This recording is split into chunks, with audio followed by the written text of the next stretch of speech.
Primera Hora. Presenta Arturo Criado.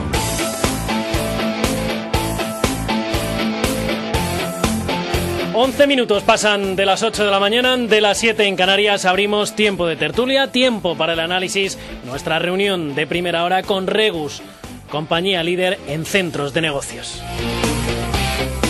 Abrimos tiempo de análisis. Hoy me acompañan Alfonso Tezanos, presidente de FEDECAM, presidente de CECOMA. ¿Qué tal? Muy buenos días, ¿cómo estamos? Buenos días, Arturo. Está también con nosotros Ricardo Ruiz de la Serna, abogado y asesor de empresas. Muy buenos días, Ricardo, ¿qué tal? Buenos días, Arturo, muy bien. Y está también con nosotros Ramón Zarate, socio director de MASI, Estrategia Más Inversiones EAFI. ¿Qué tal? Muy buenos días, Ramón, ¿qué tal? Buenos días, Arturo. Bueno, señores, ¿cómo lo llevamos? Pendientes hoy del Tesoro, esa emisión de bonos que tenemos, será importante, subasta a 10 años, también bonos a 3. ¿Qué podemos esperar de ella, Ramón? Bueno, tenemos una semana más con la subasta de bonos y el Tesoro jugando a si pide o no pide el rescate y si lo necesita o no lo necesita. En principio, lo que se busca es un titular de que se ha colocado la subasta y con tipos menores, pero en realidad el problema de financiación sigue existiendo. Las subastas que ha habido el martes, recordamos a los oyentes que ha sido de 12 meses, letras a 12 meses y 18 meses, y se han pagado tipos cercanos al 3%. Hoy hay subasta a 3 y a 10 años. Lo más relevante que vemos de la subasta de hoy es que hay un nuevo bono que tiene un cupón del 3,75. Por decir, para que nos entendamos, parece que implícitamente la rentabilidad que quieren marcar para el nuevo tipo de interés a 3 años, que es casualmente el periodo máximo a que estarían dispuestos a comprar el Banco Central Europeo bonos en principio de España. ¿Esto qué quiere decir en plata? Que parece que implícitamente la subasta va a salir con titular de éxito total, porque en cualquier caso se van a colocar más de la mitad del importe con toda seguridad en el 3 años, más difícil en el 10, con rentabilidades del 5,70 y 200 puntos básicos de diferencia sobre el 3 años y 400 sobre el alemán. Pero en principio, si coloca a esos marginales 1.000 millones y 3.000 y pico en el otro, el titular será el deseado por el gobierno, que es éxito de la subasta con tipos a la baja, ¿no? Y con este titular, que es el que está buscando precisamente el gobierno, Ricardo, ¿podríamos conseguir retrasar el rescate? Porque bueno, de lo que se está hablando ahora es que el Tesoro calcula que más o menos le quedan por emitir 15.000 millones, más o menos, que esto se podría cubrir más o menos en un mes, en un tiempo aproximado de un mes, y a unos tipos parecidos a los que tenemos ahora. ¿Es buena estrategia? ¿Esto le permitiría al gobierno, como parece que pretende, retrasar ad eternum el rescate? ¿Buena para quién? Buena porque para claro, el gobierno, es que esta es la cuestión. Puede ser buena para el gobierno, pero no necesariamente buena para la economía española. Yo creo que, el gobierno puede retrasar el rescate el tiempo que quiera. O sea, ya le han dicho que lo tiene que pedir formalmente, que no van a servir maniobras tácticas, sino que formalmente tiene que pedirlo. Y lo puede retrasar el tiempo que quiera. Otra cosa diferente son las consecuencias que la economía española, y no solamente la macroeconomía, sino la microeconomía, tengan que sufrir por esto. Entonces yo creo que aquí hay dos cuestiones. La primera de ellas es una conveniencia política, es un gran desgaste político para el gobierno pedir el rescate. Recordemos que una de las promesas electorales de Mariano Rajoy iba precisamente en el sentido contrario, es decir, que era la alternativa al rescate, era la posibilidad de no tenerlo que solicitar. La segunda cuestión es la variable gallega. Claro, ya hemos visto la maniobra con las andaluzas. Hay que retrasar una decisión que puede ser profundamente impopular hasta ver qué sucede con las elecciones gallegas y si Alberto Núñez Feijóo renueva o no. Alfonso. Bueno, pues como dice nuestro amigo Ricardo, al final resulta que los políticos siempre terminan haciendo las cosas en función de sus intereses particulares, de sus partidos y de sus votos y de sus estadísticas, y yo no creo que tomen decisiones precisamente en beneficio de lo que es la ciudadanía o la gente en general. En fin, la prueba está en que yo creo que ya han pasado no solamente meses, vamos ya para casi un año, y todavía no se ha tomado ninguna decisión con respecto a si se pide o no se pide el rescate.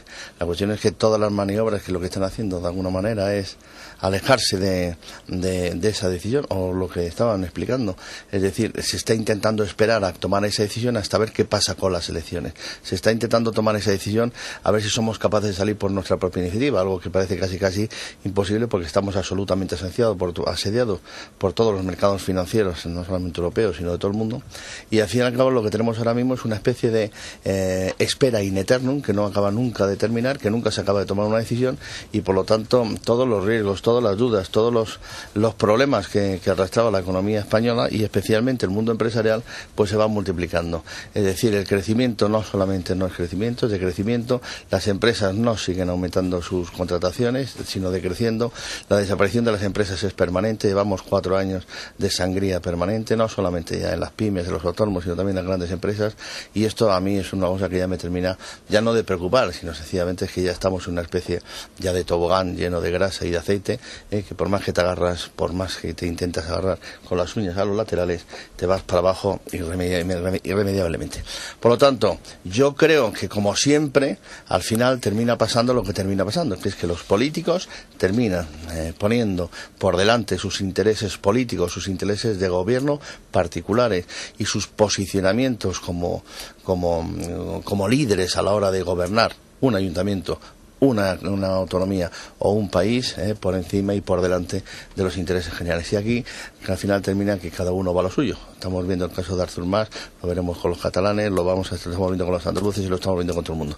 Al final cada uno va a lo suyo y por lo tanto no hay ni un objetivo concreto, ni un objetivo común, ni tampoco hay ningún interés común ni concreto por parte de todos los españoles para que esto salga adelante. Y además es que dentro de ese tobogán que decías que nos lleva hacia abajo, el crédito al consumo empieza también a secarse. De hecho, leí esta mañana en la portada de Expansión que el crédito al consumo vuelve a niveles del año 2005 con una caída del 21% desde los máximos que tocó a mediados del año 2008, lo cual demuestra el que también ni siquiera las familias ya empiezan a estar totalmente ahogadas y que cada vez van a consumir menos. Evidentemente es una tendencia que vamos a ir viendo de cara a los próximos años. O por lo menos a los próximos meses, me imagino. Es que tendemos a hablar solamente de la macroeconomía, y la microeconomía y la economía de las familias y de los autónomos es muy importante porque tiene una incidencia directa sobre el consumo. Entonces las medidas que se han venido tomando van justamente en perjuicio de los que debían haber sido los primeros beneficiarios. Las medidas que se han tomado, por ejemplo, para el rescate de los bancos no se han traducido en un aumento del crédito, y no solamente para las pymes y para los autónomos, no se han traducido en un aumento del crédito en general. Hay una segunda cuestión sobre la que hay que detenerse a reflexionar un momento.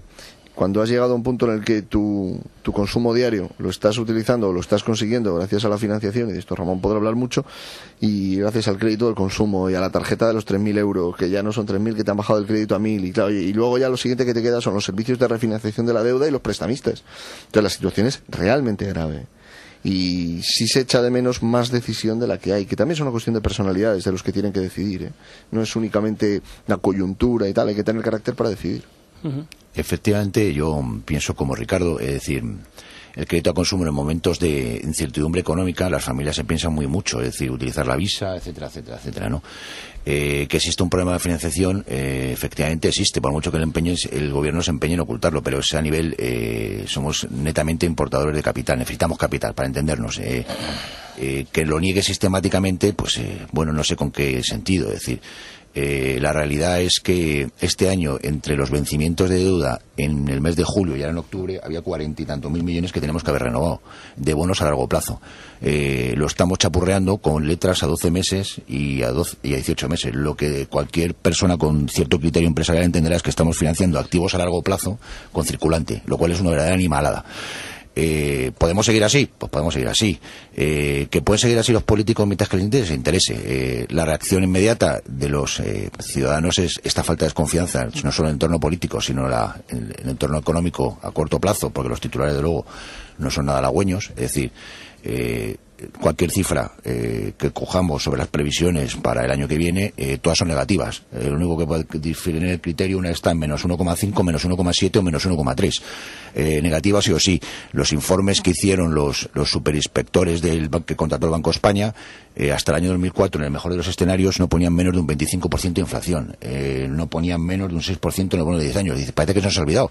Y aquí seguimos mirándonos el ombligo, y los políticos viendo la oportunidad o no del rescate, etcétera, etcétera. Es decir, o se toman decisiones mucho más relevantes pensando más en el interés general o mal lo llevamos. Hombre, de hecho, no hay más que ver las previsiones que daba ayer la patronal COE. Nos decía que para este año una caída del 1,6%, en 2013 lo mismo, la tasa de paro en 2013 rondando el 26,5%, los precios seguirán subiendo por el IVA de la energía y que este año de cumplir el déficit nada, que era el 6,9%, o sea, un punto prácticamente por encima de lo previsto por el gobierno y de lo pactado con Bruselas. Pero lo sorprendente es que esos datos salen, pero no se hace nadie de hincapié, es decir, que son reiterativos, es decir, que todo el mundo los vuelve a repetir con cierto margen de maniobra, pero todo el mundo los dice, pero no se da importancia, y si se da importancia la prima de riesgo, que está en 410 y que ahora la tenemos en 480. Al final estamos hablando, señores, de un 5,70, un bono a 10 años cuando están a 1,60 los bonos de los países del norte, es decir, estamos hablando de una verdadera animalada para tener los mismos socios, es decir, se está mirando todo, el tema económico se pasa por encima de los datos y se mira en términos de titulares que pueden generar las actuaciones que hagamos, es decir, cosa que, en fin, mi opinión es que no se está mirando por el interés general, sino por el interés de los partidos políticos, ¿no? Pues bueno, pues al final resulta que antes del verano, durante 2 meses o 3 meses, veníamos escuchando con este criterio de reducir el gasto público, que había que reducir el gasto público, tenemos que reducir muchas cosas. El gobierno se apresuró a tomar medidas muy duras, reforma laboral, pero sobre todo el tema de la subida de los impuestos, aunque ellos estiman que no están tampoco de acuerdo con ello, pero lo hicieron. Y al final resulta que sí, vamos intentando recaudar más, vamos a ir aumentando los impuestos porque el Estado quiere recaudar más para tener más dinero, pero sin embargo el gasto corriente, el gasto de las administraciones, el gasto de los ministerios, el gasto de todas esas empresas públicas que existen en el Estado, existen en las comunidades, existen en los ayuntamientos, pues no se cierra. Es decir, antes de irnos de vacaciones había que haber cerrado, no sé si eran 1.000 y pico o 2.000 empresas públicas, se habían cerrado 12 o 14 y hemos vuelto de vacaciones y ya no se ha vuelto a abrir nada más. Es decir, cuando en una familia se reducen los ingresos porque papá gana menos y mamá gana menos, lo que no podemos seguir es teniendo chofer, mayordomo, 2 pisitos en la playa y cosas así, los niños en colegios privados. Y eso lo seguimos manteniendo. Por lo tanto, es muy difícil que el Estado, al ritmo que va gastando y al ritmo que sigue gastando y continúa gastando, pueda sostener el sistema del Estado, lo que es el sistema, con los ingresos que se tienen. Y no nos engañemos, los ingresos van a ir a menos. El consumo se ha reducido y se va a reducir más. Por lo tanto, la recaudación del IVA va a ser absolutamente ridícula, por más que se quiera subir el impuesto. Las empresas siguen desapareciendo y las pocas que quedan ya no dan beneficios, incluso la mayoría dan pérdidas. Por lo tanto, del impuesto sobre sociedades vamos a esperar bien poco. Y así sucesivamente. Y por lo tanto, es decir, solamente podemos encontrar aún una vía de salida en estas empresas españolas que están aumentando su nivel de exportación. Pero claro, el nivel de exportación no deja de ser un señuelo y no deja de ser algo simbólico, porque claro, cuando se exporta 0 y empieza a exportar 1, pues parece que ha subido el 100%, pero no nos engañemos, 1 es una porquería, sigue siendo absolutamente ridículo. Por lo tanto, la situación y el panorama es bastante complejo. Yo sigo reivindicando y sigo reclamando que los políticos, y está claro que los que gobiernan, tienen que ajustarse el cinturón, pero se lo tienen que ajustar ellos. Ellos son los primeros que tienen que empezar a tomar medidas de dónde se tiene que empezar a recortar de forma inmediata el gasto corriente. Porque a los ciudadanos, a los empresarios y a los autónomos ya nos han apretado y nos han apretado todo lo que nos tenían que apretar. Yo no sé ya de dónde quieren apretar más, porque ya no hay más de dónde apretar. Se podrán subir las tarifas eléctricas, todo lo que quieran, pero al final consumiremos menos, al final ni daremos la luz, y los empresarios no podrán ni hacer los bollos, ni podrán tener un taller de cerrajería, ni poder pintar, ni hacer carroceros de coches, porque sencillamente no tienen dinero para pagar la energía eléctrica, y así sucesivamente. Por lo tanto, esto es un tema de reflexión que yo creo que nos debe preocupar, y sobre todo tenemos que reivindicar que efectivamente que el gasto corriente del Estado lo tienen que reducir, y que se pongan en ello, que no es tan complicado, pues saben perfectamente de dónde hay que recortar. Se da una situación curiosa en España, y es que para salvar al sector público se ha ejecutado al sector privado. Ha llegado un momento en el que las retenciones a los autónomos, el aumento del IVA. Antes hemos hablado a propósito del impuesto de sociedades, que es un impuesto que ya no permite recaudar porque son muchas las empresas que dan pérdidas. Las dificultades, no tanto para despedir, que se ha facilitado, sino sobre todo para contratar. La falta de liderazgo en medidas que son cruciales, como es la que pasa con los pagos a la seguridad social. Para los autónomos y para las pymes, la seguridad social te mata la tesorería cada mes. Es muy difícil para una pyme hoy financiar ese tipo de gastos. Vamos a hablar de la protección de datos, podemos hablar de las licencias, tasas, cánones, diversos conceptos que hay que pagar al sector público. Claro, ha llegado un momento, Arturo, en el que realmente hay empresarios a los que no es que puedan decidir o no si cierran, es que se ven abocados al cierre. Por fin, seguimos teniendo el problema de la morosidad de la administración pública. Sigue habiendo interventores que deciden cuándo se pagan las facturas según les apetece, con arbitrariedad. Y claro, llega un momento en el cual los autónomos digan, sí, se supone que había fluido el crédito para que la administración pública pagara sus deudas, pero lo cierto es que se sigue retrasando a la hora de pagarlas. O sea, son dos cosas diferentes. Hay deudas que no se pagan en absoluto y hay deudas que se pagan tarde. Y son dos problemas muy graves. Uno es que no te pagan, el otro es que para cuando te pagan ya has tenido que cerrar. Bueno, pues que se pide dinero y se pide por las administraciones, que estoy totalmente de acuerdo con vosotros, sin justificación, y que los políticos tienden a taparse unos a otros. Es tan evidente como que el Banco de España ha publicado recientemente el déficit de las comunidades autónomas. La cifra anda ya en 143.000 millones, es decir, casi un 15% del PIB nacional. Pero el señor Mas, que ahora anda diciendo lo que anda diciendo... Ahora hablaremos de él también en unos minutos. Ahora hablamos. Lo guarda entonces, ¿no? Sí, bueno, perfecto. Pues permítanme que salude antes a Miguel Benítez, vicepresidente de la Asociación Española de Profesionales de Compras. Muy buenos días, señor Benítez. Hola, buenos días. Bueno, he estado escuchando un rato la conversación. Ante este panorama tan negro como el que nos pintan, será necesario seguir ajustándose el cinturón el año que viene, me imagino. Bueno, el año que viene no va a ser un año fácil, no, en absoluto. Lo que pasa que si partimos de un año 2012 en el cual vemos una subida de las materias primas en general muy fuertes, pues partiendo del año 2012 y queriendo ser un poco positivo en esta mañana, pues algo mejor que el 2012 probablemente va a ser el 2013, pero partiendo obviamente de un panorama muy crudo en el año 2012. Leí ayer unas declaraciones suyas en las que instaba a introducir herramientas con las que controlar la especulación en los precios de las materias primas para intentar afrontar la crisis en el sector y paliar el incremento de los precios. ¿Cree que esto sería viable, llevarlo a cabo? Sí, yo creo que como asociación de compras, es decir, una de las cosas que estamos intentando es aumentar el nivel de los profesionales, porque en otros países hace años que se están utilizando herramientas, que son herramientas que se utilizan como cobertura, no para especular, que es uno de los puntos también importantes a resaltar, sino como puramente hacer una mitigación de la volatilidad de los precios. Los precios en estos últimos años de materias primas han tenido unos incrementos enormes.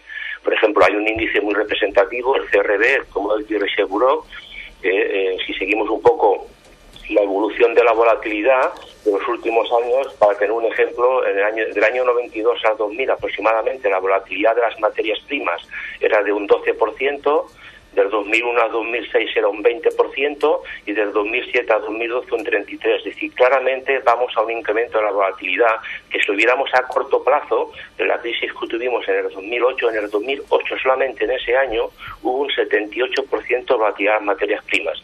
Claro, con estos niveles de precios, las personas responsables de la función de compras en las empresas tienen que tener mecanismos para intentar asegurar su presupuesto, porque si no tienes unas coberturas mínimas que te garanticen unos precios, con esta volatilidad lo que haces es directamente reducir tu margen, porque en muchas empresas es muy difícil repercutir la subida de los precios al producto final. ¿Y a qué responde este incremento de la volatilidad en los últimos años del que nos hablaba? Pues hay varios factores, es decir, yo creo que no se puede ceñir todo a un solo factor, pero es decir, cada vez hay más un balance muy ajustado entre la oferta y la demanda, es decir, sería pues consecuencias fundamentales lógicas de mercado que ponen tensión en los precios.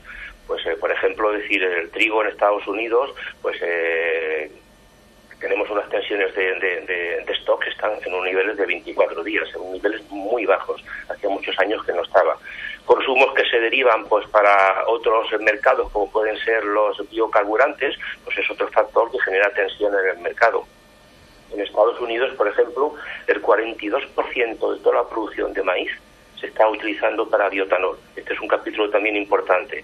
Y cada vez más la irrupción financiera en los mercados de materias primas, buscando en esta volatilidad tan grande, buscando los beneficios, bueno, hay quien le llama irrupción financiera y quien dice claramente que la pura especulación, ¿no? Pues también inciden.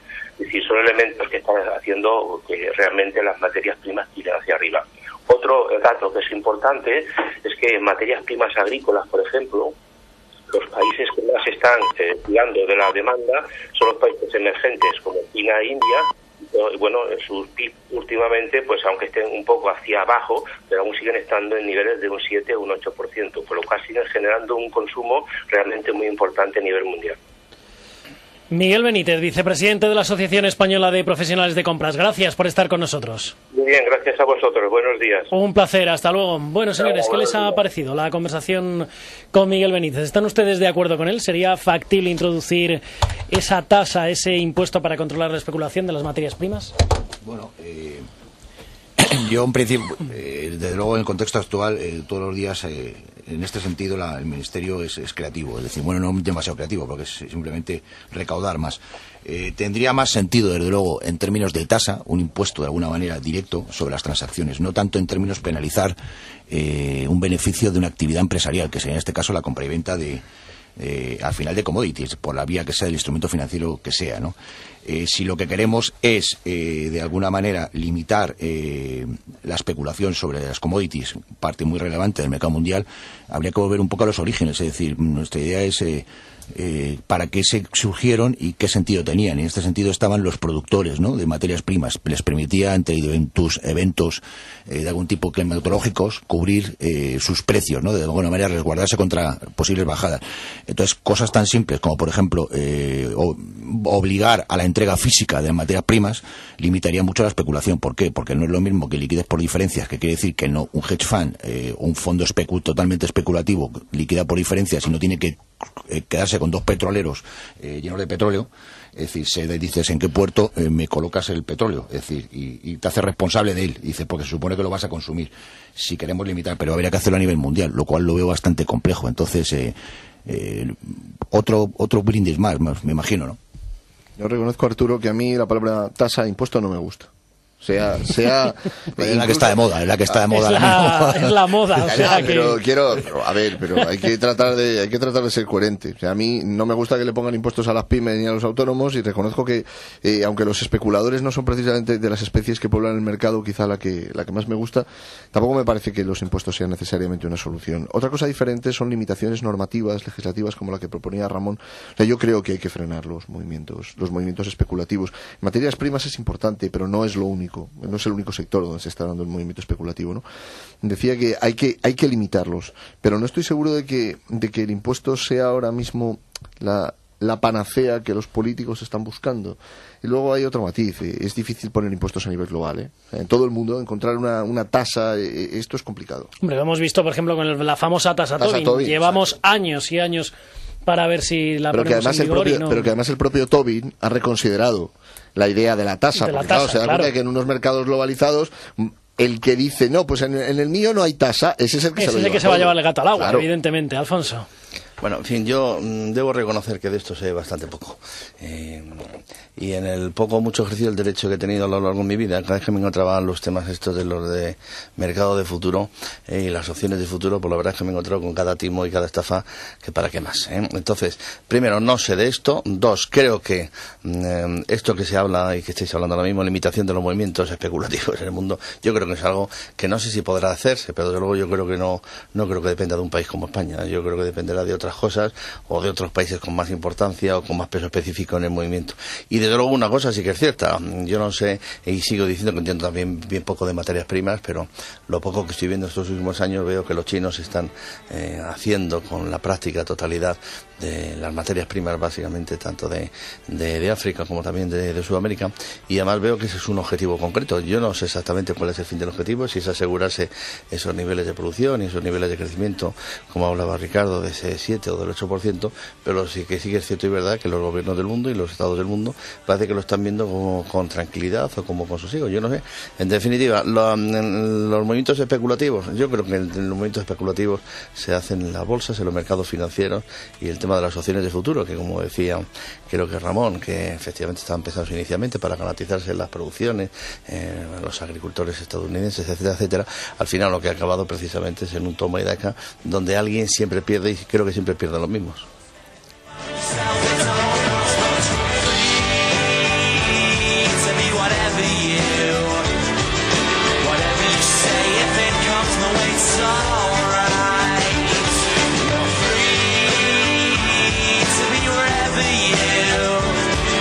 Wherever you please, you can shoot the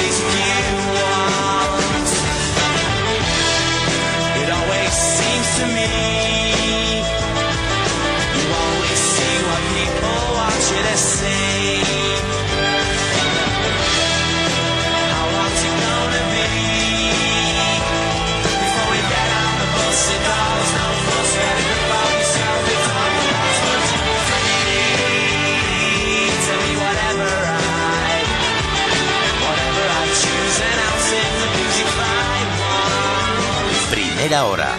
Presenta Arturo Criado. Bueno, pues señores, 8 de la mañana 35 minutos, 7:35 en Canarias, y a eso de las 11 de la mañana tenemos la que va a ser la imagen de la jornada. La cita del día: Artur Mas, Mariano Rajoy se reúnen allí. El presidente de la Generalitat le va a decir al presidente del gobierno que quiere una reforma en profundidad, que quiere un pacto fiscal, y veremos si también le menciona algo de la posible independencia. Así que, para allanar el camino, de momento ayer el presidente de la Generalitat presentaba la Agencia Tributaria de Cataluña.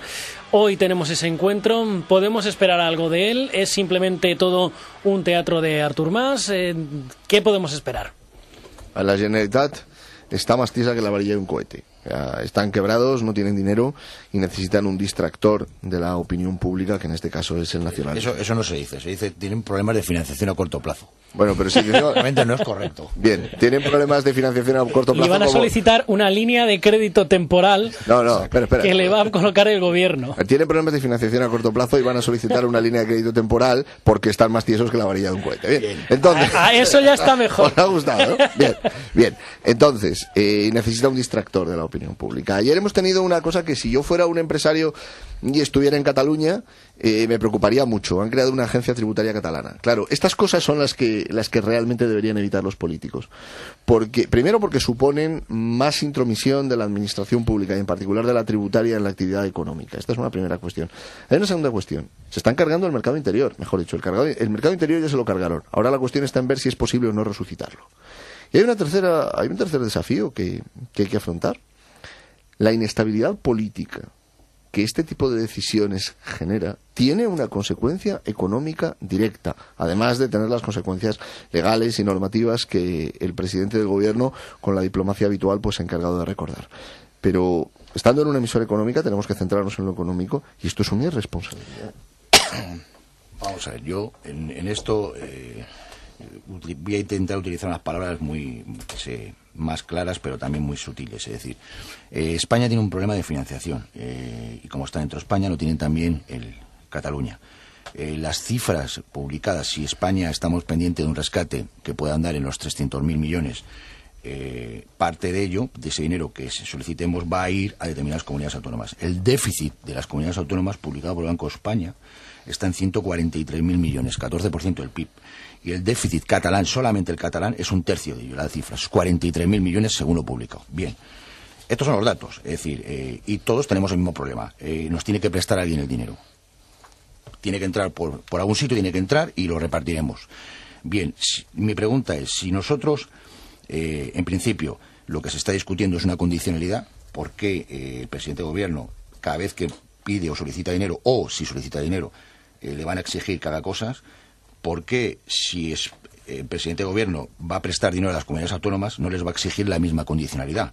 Y solamente piden como argumento que no sobrepasen el déficit. Por decirlo de alguna manera, si yo te presto el dinero, te diré que te lo vas a gastar, porque si no, no vale de nada. Concretando, en el mes de noviembre, la comunidad catalana, de los 5.000 millones que ha pedido, simplemente exigiendo a cambio que va a cumplir el déficit y gastándose el dinero en lo que él decida, la mitad es para pagar bonos patrióticos. Unos bonos que vendió hace un año y pico, al 4 y pico, con ese listón, bonos patrióticos, considerados ahora mismo como bonos basura. Es decir, el mercado pagaría, no los compraría ni al 13%. ¿Por qué los tenemos que financiar los demás? Pregunto yo si hay unos accionistas de preferentes que no van a cobrar, hay accionistas de subordinadas que no van a cobrar, etcétera, etcétera, etcétera. Es decir, si al final estamos rescatándoles, les estamos interviniendo. Entonces, primero, control de en qué va el dinero, y segundo, vamos a ver, es decir, no se da dinero para pagar a tus afiliados, es decir, para pagar bonos patrióticos, es decir, quien asume esos riesgos, si son bonos basura, los tiene que asumir, ¿no? Y luego está el tema político, es decir, ponemos titulares, independentismo no, agencia tributaria sí, no, dicen, no, si el problema es más simple, es decir, señor Rajoy, señor Mas, ninguno de los dos tiene dinero para seguir más de 2 meses. Es decir, pónganse de acuerdo, es decir, y pónganse de acuerdo de cara a Europa, es decir, y pongan a hacerse los deberes cada uno, ¿no? Alfonso. Bueno, yo creo que, como decía al final nuestro amigo Ramón, aquí yo creo que hay dos aspectos, que uno es el financiero y estrictamente el económico. Y yo creo que de fondo, al final, termina, en el caso de los nacionalistas específicamente, termina habiendo también un problema político, y yo creo que es de enorme calado, ¿no? Es decir, porque ya nos quedamos los 43 millones de euros lo deben, ya no es que sean ellos los que... Cuando digo ellos estoy hablando ahora mismo de la comunidad catalana o del gobierno catalán, son los que más deben, los que más han dilapidado el dinero, los que peor han gestionado estos últimos años. Aunque todos lo han hecho mal, en línea general. Lo que pasa es que sí que algunos lo han hecho mal y encima deben más. Pero lo que a mí siempre me llama la atención, y yo creo que nadie entra a atajar directamente, que yo creo que lo que dijo ayer el amigo Rajoy, o nuestro amigo Rajoy, invocando la Constitución y salir como defensor de la Constitución, yo creo que para el resto de los mortales lo tiene que aclarar de una forma mucho más distinta, ¿no? Es decir, cuando se hablan entre políticos, tienden siempre a equivocar las cosas. Es decir, cuando los catalanes hablan de los españoles y cuando los españoles hablan de los catalanes. No, mira, cuando los españoles hablan de Cataluña, hablan de los políticos catalanes, que son normalmente en muchos casos unos impertinentes, y son personas que tienen una habilidad absolutamente importantísima, con una ambigüedad terrible a la hora de expresarse, y que son capaces de hacer como en el judo, es decir, hacer que su propio error se convierta en su propio éxito. Y yo creo que además hemos caído todos en esa trampa, porque al final nos encontramos con que son muchísimos los catalanes los que terminan hablando de los españoles como que somos nosotros, casi ya no los políticos españoles, sino somos nosotros. O sea, yo mismo, el que voy allí, soy el que le robo, el que me apropio de sus impuestos, me apropio de su dinero, el que duermo la siesta, el que gasto mucho, trabajo poco, y encima soy un chupóptero de todo lo que ellos hacen. Por lo tanto, pero como esto nadie lo ha atajado, como esto nadie lo ha parado, y como encima para remate tuvimos 8 años con el gobierno Zapatero, donde precisamente se hicieron cesiones importantísimas, especialmente con el estatuto, al final nadie termina parando aquí las cosas y nadie dice, mire usted, aquí lo que hay es que usted es una autonomía como otras más con sus especialidades, con su idiosincrasia, con todo lo que usted quiera, pero usted pertenece a un Estado que se llama el Estado español y no le den más vueltas. Es decir, aquí no se pueden plantear las cosas que usted viene a plantear. Como se lo dijeron a Ibarretxe, pero muy a última hora y en el Parlamento. En fin, aquí las cosas hay que pararlas desde el principio, porque si no las paras desde el principio, al final resulta que la situación económica de Cataluña es culpa ya no de Rajoy, no, es culpa de todo el resto de los españoles, que parece que nos hemos gastado un dinero que ellos han conseguido muchísimo en trabajar y de forma muy trabajosa, y eso no es así. José Antonio Segurado, miembro del Comité Ejecutivo de la COE. ¿Qué tal? Muy buenos días. Muy buenos días. Bueno, ¿cómo está usted viendo este desafío, este pulso que ha lanzado Artur Mas? Bueno, mire usted, nosotros hemos tratado el tema ayer en el Comité Ejecutivo de una forma absolutamente clara. Yo he defendido en nombre de la patronal madrileña, que se había reunido bajo la presidencia del presidente Fernández unos días anteriores, 2 días anteriores. La idea es muy clara. Nosotros, como COE, hemos defendido siempre la unidad de mercado. En estos momentos estamos claramente esperanzados con la ley de mercado interior que está promoviendo el gobierno Rajoy y que permitirá que empresas españolas, que hay muchísimas que operan en las 17 comunidades autónomas españolas, tengan las mismas reglas de juego. Yo siempre recuerdo el ejemplo que daba Mario Armero cuando era presidente de General Electric, que decía que para abrir una delegación necesitaba 422 permisos distintos. Como usted comprenderá, así no se puede competir. Y ayer lo que hemos hecho es, yo personalmente, en nombre de la patronal madrileña, advertirle al señor Gay, que es el presidente de Fomento, que efectivamente nos comunicó que había convocado un acto masivo de empresarios, rememorando el acto de 1977, ¿verdad?, con 5.000 empresarios. Le recordé que en 1977, cuando la patronal no tenía en absoluto fuerza, acabábamos de constituirla, nosotros celebramos un acto en Madrid con 14.000 empresarios que se convirtió claramente en un aviso al presidente Suárez, que en estos momentos tiene una enfermedad que yo siento muchísimo, y que hizo y tuvo 2 conclusiones. La primera, clara, de que el presidente Suárez recibió a los empresarios y se creó una vía de comunicación entre el vicepresidente Abril y yo mismo, que en aquellos momentos presidía la patronal madrileña, y que entendió y comprendió la relación gobierno-sindicatos. Le advertí al señor Gay que ese tipo de actos puede realmente generar, después de las consecuencias de la diada, un movimiento tremendo, y que controlara, por favor, a ser posible los discursos, como hicimos nosotros, los 5 discursos del acto aquel de Madrid que le acabo de comentar. ¿Por qué? Porque me temo, después de la diada, que ha sido una manifestación muy importante, con independencia de que hayan sido 800.000 o 1.200.000 los que estuvieran allí, y que ha reflejado 2 cosas desde mi punto de vista. Que hay una situación de enorme protesta contra los recortes, como es lógico y natural, porque España está en un momento extraordinariamente difícil, y luego que ha sido capitalizado por unos gritos de independencia que rompen el mercado. Por lo tanto, ayer en la COE yo le pedí al presidente Rosell claramente que me había sorprendido que no hiciera una manifestación clara y terminante sobre la unidad de mercado, y para realmente terminar quiero decirle que también advertí en la COE que preveía, ojalá me equivocase, que no iba a haber acuerdo entre el presidente Rajoy y el presidente Mas. ¿Por qué? Porque el presidente Rajoy ha sido absolutamente claro y rotundo en sede parlamentaria. Ha dicho que él ha jurado una constitución que le obliga a defender la unidad de España, y por lo tanto no hay ninguna duda de cuál es su posición. Y aparte comenté, no en la COE, pero sí con algunos amigos, que a mí me había parecido absolutamente impecable la Carta del Rey, no solamente por el lenguaje que utilizaba y por el mensaje que mandaba, sino porque consideraba que el jefe del Estado, que es nuestro rey, estaba claramente obligado a cumplir la Constitución y a defender también la unidad de España. Y en ese aspecto también comenté con algunos amigos que yo había telefoneado a Su Majestad y le había felicitado por esa carta. Por lo tanto, mi postura es absolutamente inequívoca. Llevo 33 años en la patronal, contribuí a cofundarla, y en estos momentos tan graves, tan duros para el empresariado español, yo considero que romper la unidad de mercado es una locura, que produciría, en el caso improbabilísimo que se produjese, un empobrecimiento de los ciudadanos catalanes, y probablemente también tendría consecuencias malas para España. Pero hay que reconocer, y con esto termino, que los equipos de comunicación, digamos, afectos a la Generalitat, o subvencionados muchos de ellos en grandes dosis por la Generalitat, han conseguido meter que en España, en el sentimiento español, que hay un diálogo bilateral Cataluña-España. No, mire usted, no hay un diálogo bilateral. Cataluña es una comunidad autónoma extraordinariamente importante.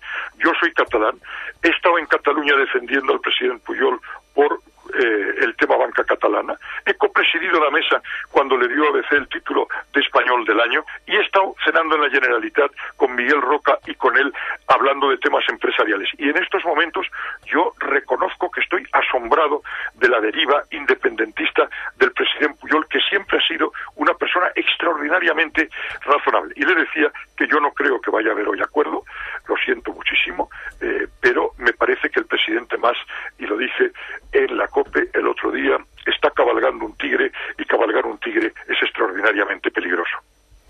Alfonso.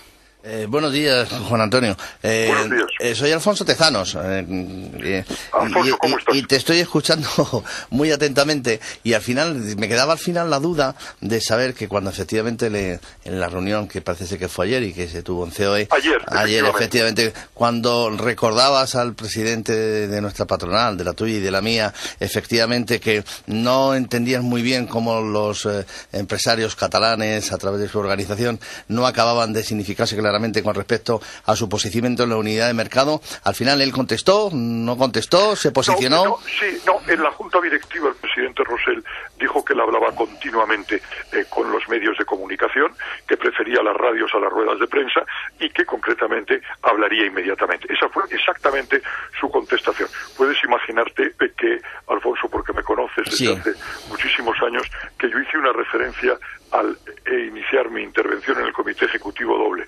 Primero dije que consideraba que el presidente de la COE estaba en estos momentos en la situación más difícil que yo había conocido en 35 años para presidir una patronal ante la situación. Exactamente igual que el Guy de Montellà, que es una persona afable y normalmente correctísima, como estuvo ayer y como intenté estar yo, que estaba recibiendo unas enormes presiones de todo tipo. Y segundo tema, que yo tenía una lealtad absoluta a la gente que me presidía siempre, igual que la habían tenido conmigo, pero que eso no significaba que no hiciese una serie de reflexiones. Señor Segurado, ¿echa usted de menos más contundencia por parte de la patronal COE?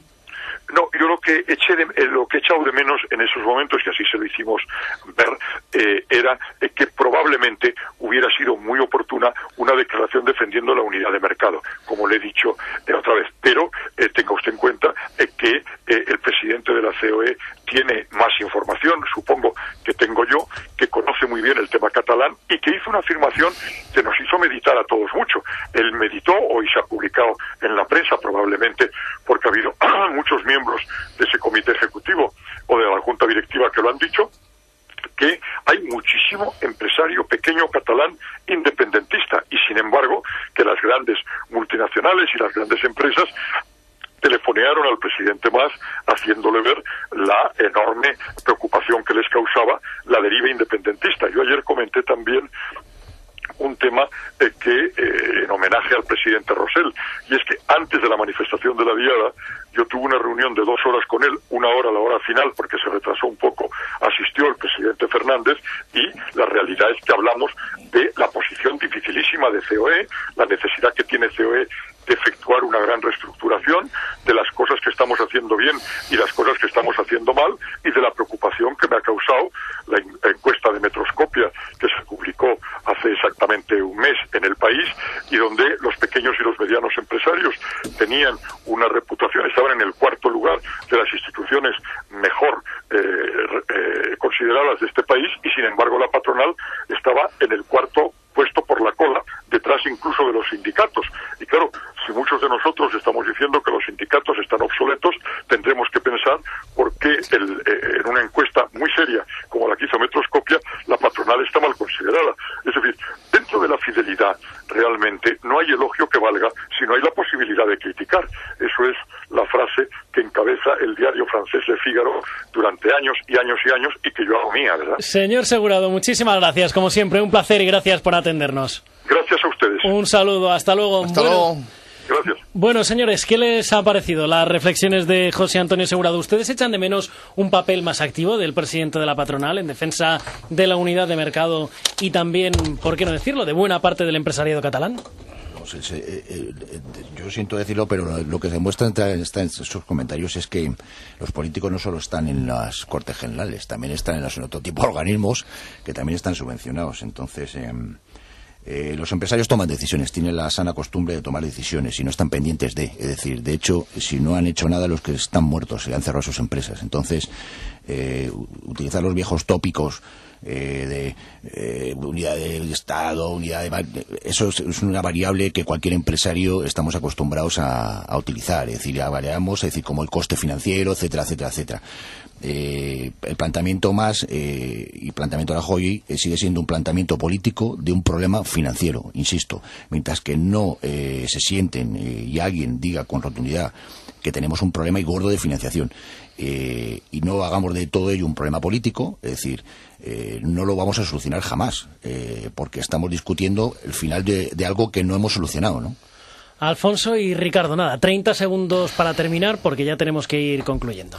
Pues mira, no sé si será un problema político, será un problema de fútbol, o será un problema. Lo que sí que es cierto es que hay una patronal que se llama COE, que la preside un señor que se llama Sandro Rosell, se llama Joan Rosell, y que efectivamente que es catalán, y que yo creo que cuando llega el momento donde hay que mojarse, pues hay que mojarse. Es decir, lo que no puede ahora mismo un presidente de la COE es ponerse de perfil, mirar para otro sitio, como diciendo que él no sabe nada de lo que está pasando. Pues sí, tiene que saber lo que está pasando, y lo que está pasando sencillamente es que el movimiento independentista, que ha existido siempre, por cierto, que siempre ha existido, y que unos lo han llevado con mayor o con menor ambigüedad, lo que es cierto es que ahora se ha puesto encima de la mesa y alguien lo quiere utilizar. Y yo creo que los empresarios catalanes también llega el momento en que ellos se tienen que retratar y se tienen que poner no de perfil, de frente o de lado, pero que digan exactamente dónde están, porque nosotros, que también somos empresarios, que somos de Madrid o somos de otros sitios de España, también queremos saber dónde están nuestros compañeros de Cataluña. Ricardo. Me adhiero a todo lo que ha dicho Alfonso. Yo echo de menos, de hecho llevo echando de menos desde hace bastante tiempo no solamente la cuestión de la unidad de mercado, la cuestión de los impuestos, las subidas de impuestos. Señores, muchísimas gracias por estar con nosotros. Alfonso Tezano, Ricardo Ruiz de la Serna, Ramón Zárate. Un placer tenerles a los tres por aquí. Hasta la semana que viene. Un placer, amigos. Muchas gracias. Y como siempre, para terminar esta reunión de primera hora, ya saben, el espacio de análisis con Rebus. Pues vamos ya con los titulares de María Serrano. María, cuéntanos qué han dicho nuestros analistas. Pues comenzamos con el titular de Ricardo Ruiz de la Serna. El gobierno puede retrasar el rescate el tiempo que quiera. Otra cosa son las consecuencias que la economía española sufra por ello. El desgaste político y la variable gallega son los motivos de ese retraso. La economía de las familias y autónomos son importantes porque inciden directamente en el consumo y las medidas que se han tomado les perjudican directamente. Cataluña está tiesa, dice Ruiz de la Serna, sin dinero y necesita un distractor de la opinión opinión pública. De ahí el brote nacionalista.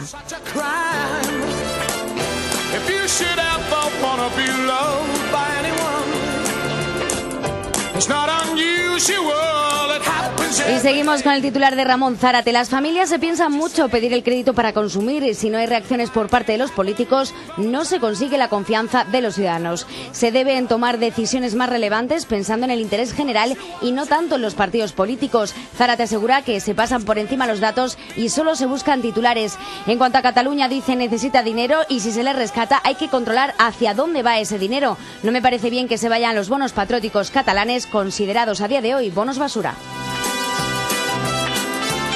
Y acabamos con el titular de Alfonso Tezanos. Los políticos toman decisiones en favor de sus intereses y no en favor de los ciudadanos. Tenemos una especie de esperan in eternum y los riesgos y problemas que arrastra la economía española y el mundo empresarial se multiplican. La idea del Estado es recaudar más, pero no recortan en gasto. Los políticos son los que tienen que apretar el cinturón porque el ciudadano ya no puede más.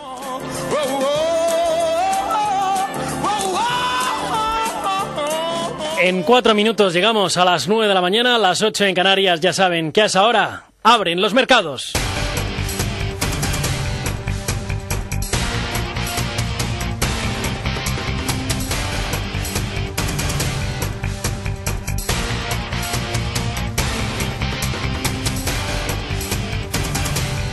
Pues ya saben que hoy la noticia va a estar en los mercados en esa subasta del Tesoro. La prima de riesgo de España sube en la apertura a 415 puntos básicos. Ahora mismo el bono español está en el 5,72%, en tanto que el bono germano cae por debajo del 1,6 hasta el 1,58%. Así están las cosas en estos momentos. Vamos a ver cómo vienen los futuros europeos con Victoria Torre, directora de análisis de Selbank. ¿Qué tal? Muy buenos días. Buenos días, Arturo. Cuéntanos, Victoria, ¿cómo vienen los futuros europeos? Pues parece que vamos a abrir sin muchas alegrías. En parte pensamos por la excepción del mal dato provisional del PMI manufacturero chino, que nos indica que por un 10º mes consecutivo el indicador se mantiene por debajo de 50 puntos, que es el nivel que separa expansión de contracción, y es el peor comportamiento de la serie histórica. Hay que esperar a ver si este dato provisional se confirma en el definitivo. Pero por el momento esto pues no está sentando bien a los mercados. Hoy va a ser el día de la semana con más referencias macroeconómicas. En Europa, PMI manufacturero y de servicios, confianza del consumidor. En Estados Unidos, Filadelfia Fed, indicadores adelantados. Pero indudablemente, al margen de todas estas referencias, en España vamos a estar muy atentos de lo que pase en la emisión de deuda del Tesoro. Recordamos que el pasado martes ya se emitieron letras a 12 y 18 meses, fue un éxito, se colocó el máximo previsto y a costes inferiores a los de las anteriores subastas, pero hoy el reto es un poco más complicado, porque estamos hablando de colocar bonos a 3 años y obligaciones a 10, y este es el tramo, como venimos diciendo en días anteriores, que más preocupa, y vamos a ver qué diferencia hay con respecto a la última subasta, donde rondó el 6,6, pero en aquel momento la prima estaba en torno a los 535 puntos, y ahora estamos hablando de una prima más cerca de los 400. Y en el plano empresarial, pues destacamos que Inditex de enhorabuena. Ayer publicó unos resultados mejor de lo esperado y hemos visto cómo han reaccionado algunas casas de análisis y han empezado a subir la recomendación, como por ejemplo el Kepler, que le ha subido el precio objetivo de 90 a 108, Arturo. Muchísimas gracias por estar con nosotros, Victoria. Hasta mañana. Hasta mañana. Un saludo. Hasta luego. Pues ya lo ven, parece que no vamos a abrir con muchas alegrías. A esta hora de la mañana tengo que contarles que Metrobacesa, Société Générale, reitera vender con precio objetivo de 0,40 euros frente a los 0,20 anteriores. Y también les quiero comentar que Adobe ha reducido sus ingresos en el tercer trimestre, según lo estimado. La ganancia neta fue de 200 millones de dólares, unos 158 millones de euros, excluyendo elementos tal y como esperaban los analistas consultados por Thomson Reuters. Nos quedan nada, 10 segunditos para llegar a las 9 de la mañana, las 8 en Canarias. Ya saben que a esa hora abren los mercados. Llegamos ahora sí a las 9, las 8 en Canarias. Ya estamos en mercados. En Gestiona Radio, arranca la cuenta atrás. Le CAC 40, l'action Technicolor. Die Börse öffnet. Ihr Geld ist wichtig für Madrid, uns. Londres, París, Frankfurt. Primera hora. Presenta Arturo Criado.